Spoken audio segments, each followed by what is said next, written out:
गोंधळ घालू नका। सभापती महोदय, आमचे सन्माननीय नारायण राणे साहेब, शिंदे साहेब, राणे साहेब आमचे कोकणाच्या दौऱ्यावर असताना अमृत महोत्सव की रौप्य महोत्सव याच्यावर बोलले, मी कानाखाली मारली असती, आपण जेलमध्ये टाकलं, आपण त्यांच्यावर गुन्हे दाखल केलेत।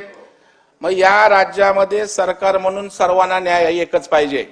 जर जरांगे त्या ठिकाणी आमच्या उपमुख्यमंत्र्यांवर अशा प्रकारची अश्लील भाषा बोलत असेल तर या प्रकरणाची सुद्धा त्यांच्या वक्तव्याची चौकशी करून जरांगे पाटलावर गुन्हा दाखल झाला पाहिजे, जरांगे पाटलांना अटक केली पाहिजे। सभापती महोदय, राज्यामध्ये दोन कायदे होऊ शकत नाहीत, म्हणजे एकदा गर्दी झाली की अहंकार तुम्हाला कुठल्या टोकाचा आला। मराठा समाजाच्या आंदोलनासाठी आम्ही सगळे सोबत आहोत, आम्ही त्या ठिकाणी समाजाच्या भावना म्हणून सोबत राहिलो, परंतु तुमच्या डोक्यात अहंकार जाऊन ह्याला बघून गेले त्याला बघून घेऊ, बामणी कावा हा पुरोगामी विचारांचा महाराष्ट्र आहे। सभापती महोदय सांगतो, आणि अशा प्रकारची वक्तव्य करण्याची चौकशी करून त्यांच्यावर गुन्हा दाखल करून त्यांना अटक सभापती महोदय या ठिकाणी झाली पाहिजे, अशा प्रकारची मागणी माझी दुसरी मागणी सभापती महोदय या ठिकाणी।